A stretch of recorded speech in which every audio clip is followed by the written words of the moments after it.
Bienvenue dans cette nouvelle édition du Morning News. Au sommaire, l'ancien président zambien Edgar Lungu pourrait définitivement quitter la scène politique. Le leader du Front patriotique affirme vouloir prendre congé et élire un nouveau dirigeant pour son parti. Rencontre avec Nadia Adanlé, la promotrice du concept store couleur indigo. Sa passion, valoriser la culture béninoise via ses créations de mode. Et les basketteurs du Soudan du Sud enregistrent la première victoire de leur histoire lors du tournoi de l'Afro-Basket 2021 qui se déroule actuellement à Kigali, au Rwanda. La plus jeune équipe du tournoi s'est imposée face à l'Ouganda, résumé dans cette édition. Mais tout d'abord, Freeman Mbowe, chef du principal parti d'opposition tanzanien, devant un tribunal pour faire face à des accusations de financement du terrorisme et de complot. Le procès devant la haute cour du pays à Dar es Salaam s'est ouvert ce mardi 31 août sous haute sécurité. Une affaire dénoncée par ses partisans qui la qualifie de procès politique visant à écraser la dissidence. Le président du parti Chadema est derrière les barreaux depuis le 21 juillet 2021, date à laquelle il a été arrêté avec d'autres hauts responsables du parti lors d'une descente de police nocturne quelques heures avant la tenue d'un forum public pour exiger des réformes constitutionnelles. Lundi 30 août, Freeman Mbowe était devant un tribunal pour intenter une action contre de hauts responsables juridiques affirmant que ses droits constitutionnels avaient été violés lors de son arrestation et lorsqu'il a été inculpé.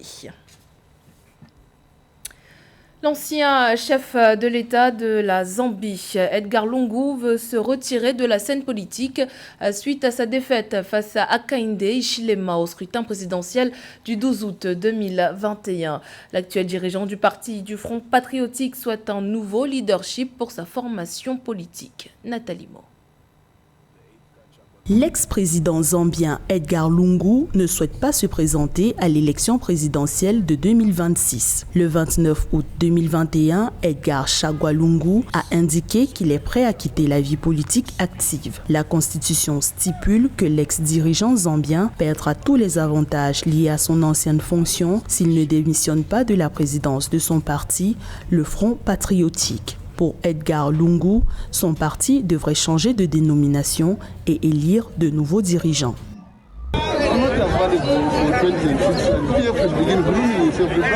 Le Front patriotique devrait se repenser et changer de leadership. Le moment venu, nous annoncerons le nouveau président du PF et je prendrai congé. Je pense que j'ai fait ma course, je suis fatigué et j'ai besoin de me reposer maintenant. Je ne suis pas prêt à me présenter à nouveau. La décision d'Edgar Lungu a été motivée sur le conseil notamment de Thabo Kawana, un porte-parole de l'Alliance du Parti unifié pour le développement national, qui a exhorté l'ex-président à se retirer de la scène politique. Seulement des observateurs zambiens pensent que l'ancien président pourrait utiliser des recours juridiques pour briguer un autre mandat. Cela avait déjà été le cas lorsqu'il avait saisi la Cour constitutionnelle pour valider son droit à un troisième mandat. M. Lungu s'est battu si fort pour obtenir une chance à la présidence pour un troisième mandat. Faisant allusion à une éventuelle retraite politique, je le vois retourner devant la Cour constitutionnelle pour chercher d'autres recours. Quoi qu'il en soit, nous lui souhaitons une bonne retraite. Edgar Lungu est le deuxième président de l'histoire de la Zambie à quitter pacifiquement le pouvoir après avoir perdu une élection présidentielle. Il a renouvelé son soutien au gouvernement actuel après la victoire de Hakainde Hichilema à la présidentielle du 12 août 2021. Le taux d'inflation annualisé du Zimbabwe a baissé à 50,24% en août contre 56,37% enregistré au mois de juillet. Une performance qui, selon la Banque centrale, s'explique par la baisse significative de l'inflation alimentaire. L'institution bancaire assure la lutte contre l'inflation connaît une amélioration dans le pays. Les précisions de Mildred Diamant. Le taux d'inflation global du Zimbabwe connaît une baisse significative. Selon les données de l'Agence nationale des statistiques du Zimbabwe, le taux d'inflation annuel de ce pays a chuté jusqu'à 50,24% en août 2021 contre 56,37% en juillet 2021. Une situation due principalement au recul important de l'inflation alimentaire en glissement annuel qui est passé de 55,1% en juillet à 50,47% en août 2021. Le Zimbabwe mène en place une politique de rigueur afin notamment de lutter contre l'inflation et on constate des résultats positifs avec une inflation qui passe de 56% à aujourd'hui près de 50%, soit une baisse de 6 points. Donc je pense que cet effet positif est non seulement dû à la politique monétaire du Zimbabwe qui hausse les taux d'intérêt et afin de vraiment réduire l'inflation, les crédits et les emprunts, et aussi à une relation entre l'offre et la demande qui fait qu'aujourd'hui on a une offre qui est assez supplémentaire, notamment les produits alimentaires qui sont assez excédentaires. Cependant, le rapport publié par l'Agence nationale des statistiques indique que l'inflation mensuelle du Zimbabwe a augmenté de 1,62 points de pourcentage pour atteindre 4,18% en août contre 2,56% en juillet 2021. Les chiffres précisent qu'une famille de 5 Zimbabwéens aurait besoin d'environ $370 par mois pour s'approvisionner en produits de base contre $30,630 zimbabwéens en juillet. Avec l'équation offre-demande, on a des prix qui baissent, donc les offreurs sont en position, les demandeurs sont en position de force, donc ils négocient les prix à la baisse. Donc je pense que c'est ce qui explique cette baisse et aussi lié à une forte augmentation de l'offre et de la qualité de l'offre, car on voit que les exportations augmentent. Donc je pense que c'est un ensemble de facteurs non seulement dû au fait des exportations, mais aussi de la relation offre-demande qui favorise aujourd'hui les demandeurs et aussi la politique monétaire avec les taux d'intérêt qui explique cette situation. Au Zimbabwe, la lutte contre l'inflation connaît une amélioration selon la Banque centrale. Une embellie qui fait suite à une hausse récente de 29% des exportations du pays. L'augmentation des exportations pourrait s'expliquer par une série de mesures mises en œuvre par le gouvernement en 2020 qui ont jeté les bases de la stabilité monétaire et de la baisse des prix. Également dans l'actualité, au Sénégal, le coton représente le second produit de rente du pays derrière l'arachide. Si la filière a connu d'importantes baisses de performance ces dernières années, les autorités s'activent pour la relancer. Pour ce faire, l'Institut de recherche agricole travaille actuellement sur le développement de nouvelles variétés de coton afin de renforcer la productivité et la qualité de la fibre cultivée. Dans le pays, l'ISRA a annoncé l'introduction prochaine d'une nouvelle variété de coton dans les exploitations. Des semences plus résistantes aux parasites et dont la commercialisation sera plus aisée. Focus à présent sur le concept store couleur indigo situé dans la ville historique de Ouidah au Bénin. Cette maison de mode s'emploie à mettre en valeur le tissu patrimonial communément appelé Eluvo dans ses créations. Découverte dans ce reportage de notre correspondant Lev Tiono. Située à Ouidah, au quartier Ouomé, la maison de mode couleur indigo de la promotrice Nadia Adanlé propose une gamme variée de tissus Elou. La base de ces travaux repose sur le tissu patrimonial communément appelé Eluvo. Constitué de 7 ateliers majeurs, l'unité de production est devenue un concept store. Après la production de feuilles d'indigotier, Nadia Adanlé et son équipe travaillent sur des teintures végétales et créent une multitude de gammes variées de tissus et de vêtements prêts à porter. J'ai parlé tout à l'heure du premier atelier teinture. Le deuxième atelier serait donc pressing. Le troisième atelier, donc, c'est tout ce qui est couture. Ensuite arrive le quatrième atelier parce qu'une fois qu'on a parlé de couture, on génère des déchets textiles.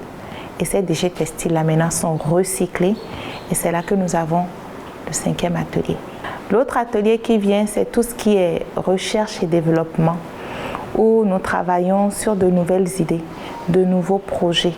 Ingénieure agroalimentaire de formation, éco-fashioniste et designer textile, Nadia Adanlé capitalise une quinzaine d'années d'expérience dans cette aventure culturelle. Son concept store couleur indigo met en lumière 8 gammes prisées du tissu culte Eluvo. De nombreux visiteurs ne traversent la ville historique de Ouidah chargée d'histoire sans emporter quelques-uns de ses chefs-d'œuvre. J'ai essayé un t-shirt et je l'ai même acheté, c'est ce que je porte actuellement. Ce que j'ai remarqué, c'est que c'était de très bonne qualité. Les tissus sont confortables et assez doux. Et ce qui est bien, c'est que tout est fait localement. J'ai essayé plusieurs, au moins 4 tenues, j'ai envie de toutes les prendre. Il y a beaucoup de choix. Il y a beaucoup de choix, vraiment. Et vraiment, la qualité du tissu, c'est magnifique, les motifs sont beaux, les finitions sont vraiment waouh. J'aime beaucoup. Cette découverte, j'aimerais la partager la partager déjà au Bénin, que ce soit vraiment bien connu au Bénin. Ça mérite d'être connu, mais en plus en dehors du Bénin. Je connais la maison depuis le Burkina Faso, donc une très belle exposition pour la promotion des produits africains.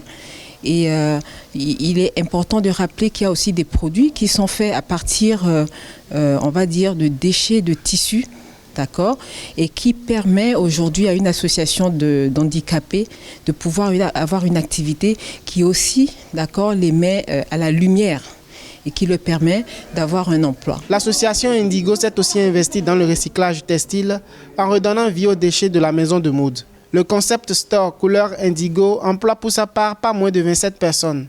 56% sont des femmes et 7% des personnes à mobilité réduite. Retour sur le championnat mondial de beach soccer 2021 qui s'est achevé ce 29 août en Russie. Championnat lors duquel la sélection sénégalaise a fièrement représenté le continent africain. Le Sénégal qui a malheureusement perdu contre la Suisse dans le match pour la médaille de bronze. Résumé avec Samantha Sabiro.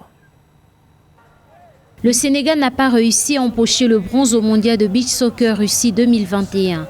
Après s'être incliné face aux Japonais en demi-finale, la première de son histoire, l'équipe du Sénégal a finalement plongé au pied du podium. Ce 29 août, le Sénégal a été battu par la Suisse sur le score de 9 buts contre 7 dans le match de classement pour la 3e place de cette compétition. C'est un parcours honorable, mais après, quand on va au détail, quand on voit comment s'est passé la demi-finale et le match de classement, on peut avoir quelques regrets. Parce que sur le match contre le Japon, il y avait possibilité de faire un meilleur match, malgré l'absence de 3 titulaires incontestables. Je pense que ceux qui étaient présents ont mal géré le match, peut-être qu'ils n'ont pas l'expérience de ce très haut niveau en football de sable ou en football de plage. Le premier tiers de temps s'est terminé sur un score de 3-3 grâce à des buts de Silla, 3e minute, Diatta, 9e minute et de Ndiaye, 10e minute. Le plus dur restait donc à faire, mais les Lions semblaient être nettement mieux déterminés que la veille. D'autant plus que juste après le retour de la pause, ils ont pris l'avantage grâce au nouveau but de Ninou Diatta, 13e minute, avant que Papa Ndour ne vienne enfoncer le clou 2 minutes plus tard. Si on travaille un peu mieux, peut-être que il est plus facile pour nous Africains de gagner au football de sable, de plage, qu'au football à 11. Parce que le football à 11 peut-être demande plus de moyens. Mais le football de plage, tu n'as pas besoin de porter des chaussures. Tu peux jouer partout. Donc c'est encourageant pour le Sénégal et aussi pour l'Afrique. Je pense que les fédérations de football doivent aller dans le sens de développer cette forme de football qui peut associer tout le monde. C'est une très belle image pour l'Afrique que le Sénégal a donnée. On espère que pour les prochaines compétitions, que ce soit le Sénégal ou une autre sélection africaine, qu'on peut aller au-delà des demi-finales. Une 4e place inédite est donc une première pour une nation africaine d'atteindre ce dernier carré. Les Lions de la Teranga sont félicités par leurs supporters pour ce niveau atteint. Depuis le début de la compétition, ils avaient fait très bonne impression en battant l'Uruguay et le Portugal tenant du titre. Malgré la déception, le Sénégal, champion d'Afrique de beach soccer 2021, n'a pas démérité. Toujours dans l'actualité sportive, l'Afrobasket Homme se poursuit à Kigali, au Rwanda. Compétition pleine de surprises. L'équipe sud-soudanaise a enregistré la toute première victoire de son histoire. La plus jeune équipe de la compétition s'est imposée contre l'Ouganda dans un match très serré qui s'est achevé sur le score de 88-86. Fratenda Kiaisenga.